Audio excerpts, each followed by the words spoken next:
BSNL कर देगा जियो एयरटेल की छुट्टी। रातों रात लोग बीएसएनएल में हो रहे हैं शिफ्ट। अब बीएसएनएल पहले की तरह सुस्त और बेकार नहीं बल्कि हाई स्पीड देने वाला नेटवर्क बन रहा है, क्योंकि अब बीएसएनएल में हो रही है टाटा ग्रुप की एंट्री, जो बीएसएनएल का पूरा नक्शा ही बदल कर रख देगी।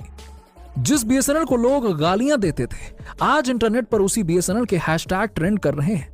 लोग इसे अपनाने को बेताब हैं, जल्दी से जल्दी बीएसएनएल में स्विच कर रहे हैं। लेकिन सवाल यह है कि असली सच क्या है और कैसे बीएसएनएल रातों रात देश की पहली पसंद बन रहा है। आज हम सब कुछ बताएंगे आपको अपनी इस वीडियो में, बस वीडियो छोड़कर कहीं मत जाइएगा। सिर्फ 249 रुपए के रिचार्ज पर 45 दिनों की अनलिमिटेड कॉल्स और डेटा की वैलिडिटी, 1515 रुपए के रिचार्ज पर पूरे साल भर की वैलिडिटी। दोस्तों, हम यहां मजाक नहीं कर रहे हैं, बल्कि हम तो आपको बीएसएनएल की स्कीम बता रहे हैं, जो बहुत ही सस्ती है और जो आज के टाइम पर आपको कहीं भी देखने को नहीं मिलेगी।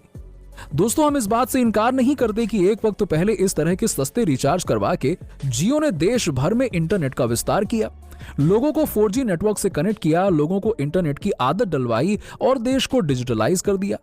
लेकिन इतने सालों से जियो ने जो कुछ भी किया, जियो अब उसकी भरपाई हमसे करने के लिए तैयार हो गया है, जहां वो एक ही बार में अपना पैसा 3 गुना वसूल कर रहा है, जिसकी वजह से जनता नाराज भी है। और आखिर इतनी अचानक से जियो इतना महंगा कैसे हो गया?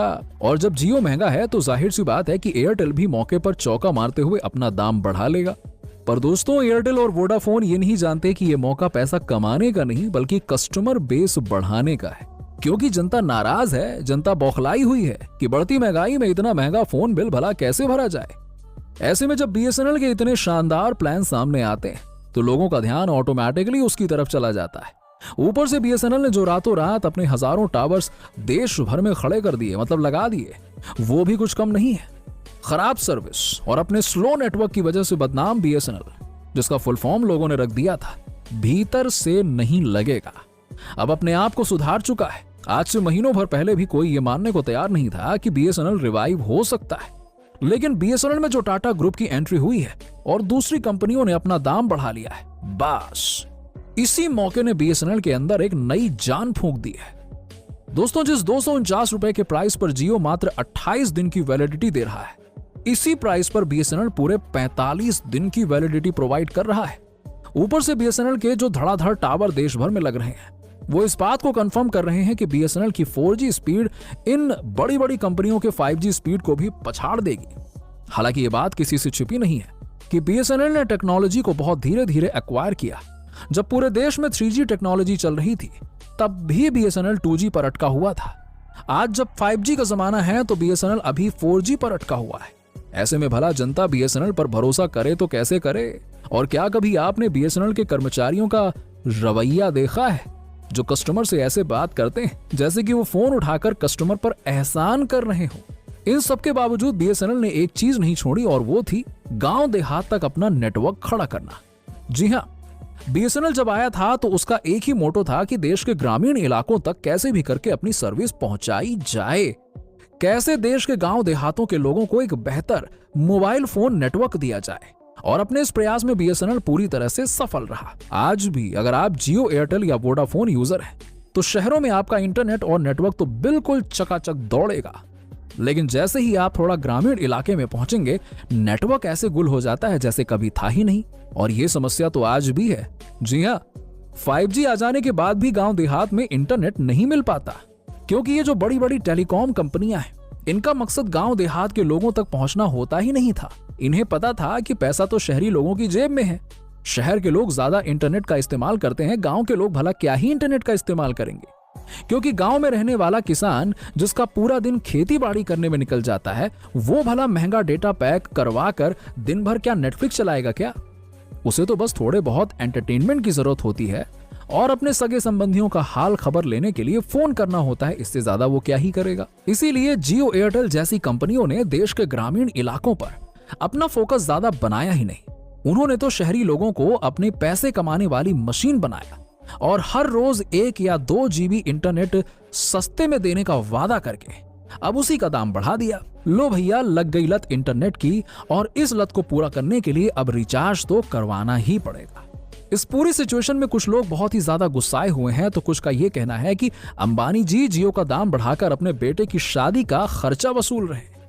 खैर, जियो एयरटेल की धोखाधड़ी को देखते हुए लोग पूरी तरह से बौखलाए हुए हैं। इसीलिए बीएसएनएल ने सोचा कि लोहा गर्म है, हथौड़ा मार दिया जाए और अपने ऐसे ऐसे प्लान्स लोगों के सामने इंट्रोड्यूस करे कि लोग बीएसएनएल पर शिफ्ट हो रहे हैं। और सबसे बड़ा एडवांटेज तो बीएसएनएल को तब मिलता है जब टाटा ग्रुप इनसे हाथ मिलाता है। जी हां, जिसके साथ ही बीएसएनएल ने खुले तौर पर यह ऐलान कर दिया कि पिछले कुछ समय में उन्होंने जितने टावर देश भर में लगाए उससे दुगनी मात्रा में टावर वो और लगाएंगे।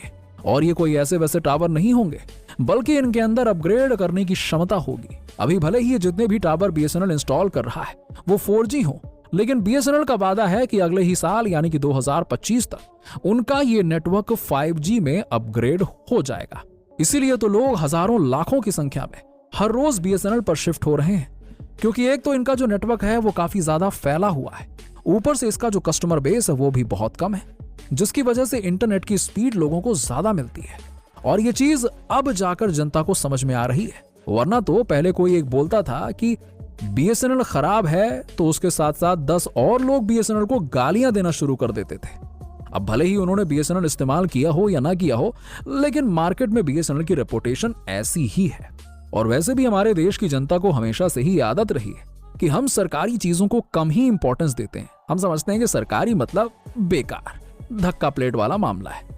हमें लगता है कि सरकारी चीज जितनी भी है वो सब सिर्फ नाम की है, फिर चाहे वो सरकारी स्कूल हो, कॉलेज हो या फिर टेलीकॉम नेटवर्क। अब ये चीज बदल रही है, जनता समझदार हो रही है।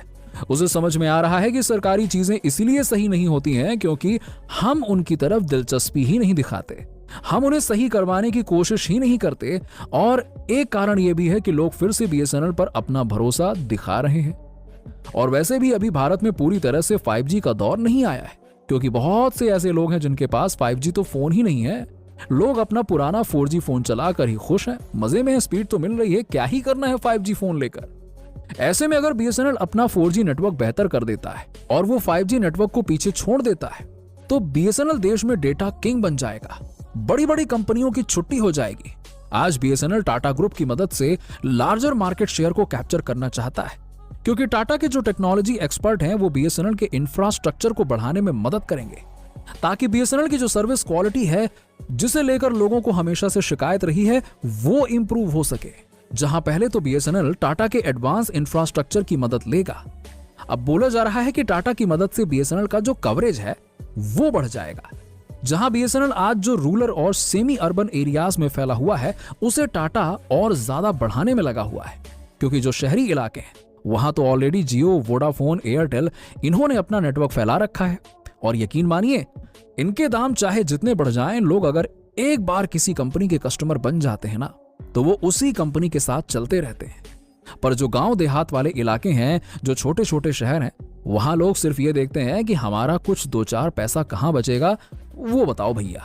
कैसे हम फिजूल खर्ची नहीं करेंगे वो देखा जाता है, और हमें कम से कम पैसे में बेहतर चीज मिल जाए, वहां पे ऐसा करते हैं लोग। लोगों की इसी मांग को पूरा करने के लिए बीएसएनएल ने कमर कस ली है। बस अब बीएसएनएल को जरूरत है तो अपनी सर्विस क्वालिटी बेहतर करने की, लोगों को यह भरोसा दिलाने की कि अगर उन्हें कोई दिक्कत होती है तो बीएसएनएल उनके साथ खड़ा है, उन्हें बाद में धोखा नहीं मिलेगा। अगर यह भरोसा लोगों को बीएसएनएल पर हो गया तब तो बीएसएनएल भारत का नंबर 1 नेटवर्क बन जाएगा। क्योंकि आज भी देश के ज्यादातर लोग ग्रामीण इलाकों में रहते हैं, गांव कस्बों में अपनी जिंदगी जीते हैं, थोड़ी देर मोबाइल चलाकर बाकी टाइम मेहनत मजदूरी करते हैं, और उनके लिए इंटरनेट एंटरटेनमेंट है, ना कि उनकी पूरी जिंदगी। ऐसे लोगों को अगर बीएसएनएल टारगेट कर रहा है तो वो बहुत ही बेहतर स्ट्रैटेजी पे काम कर रहा है। टाटा की टेक्नोलॉजी आ जाने के बाद बीएसएनएल और भी ज्यादा दमदार तरीके से काम करेगा। एक तरफ तो बीएसएनएल ने अपने आप को 2025 तक अपडेट करने का प्लान कर दिया है, तो वहीं दूसरी तरफ इसी साल बीएसएनएल हजारों की संख्या में अपने टावर इंस्टॉल करके नेटवर्क की सारी प्रॉब्लम दूर कर देगा, फिर चाहे वो कनेक्टिविटी की प्रॉब्लम हो या फिर हाई स्पीड इंटरनेट की।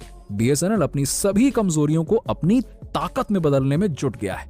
और दोस्तों, ये चीज तो आपने भी देखी है कि देश में वैसे तो सरकार द्वारा संचालित बहुत कम ही कंपनियां इतनी मेहनत करती हैं, अपने आप को आगे बढ़ाती हैं, लेकिन अगर एक बार कोई सरकारी संस्था बेहतर बन जाए तो लोग उसके दीवाने हो जाते हैं। जिसका सबसे बड़ा उदाहरण आप देश के बड़े बड़े सरकारी कॉलेज और अस्पतालों के रूप में देख सकते हैं, जहां पर जाने के लिए लोग लंबी लाइन लगाते हैं। ऐसे ही अगर बीएसएनएल ने भी अपनी सर्विसेज को सुधार लिया, सर्विसेज से देश की जनता को खुश कर दिया, तो बीएसएनएल की तरफ शिफ्ट होने वाले लोगों की भी लंबी लाइन लगने वाली है। क्योंकि अभी तो बस चंद हजार लोग ही बीएसएनएल में अपना सिम पोर्ट कर रहे हैं, लेकिन आने वाले समय में देश की आधी जनता बीएसएनएल यूजर बन जाएगी और फिर जियो, एयरटेल और वोडाफोन जैसी कंपनियों का हाल क्या होगा, ये तो हम और आप सोच भी नहीं सकते। तो दोस्तों, ये थी बीएसएनएल की पूरी कहानी और कैसे ये टाटा ग्रुप के साथ मिलकर अपने आप को स्थापित कर रहा है। ऐसे में क्या आप बीएसएनएल में शिफ्ट होना पसंद करेंगे? आपका जवाब नीचे हमें कमेंट सेक्शन में जरूर दीजिएगा और ऐसे ही वीडियोस देखते रहने के लिए चैनल को लाइक, शेयर और सब्सक्राइब कर लीजिए। मिलते हैं आपसे अगले वीडियो में।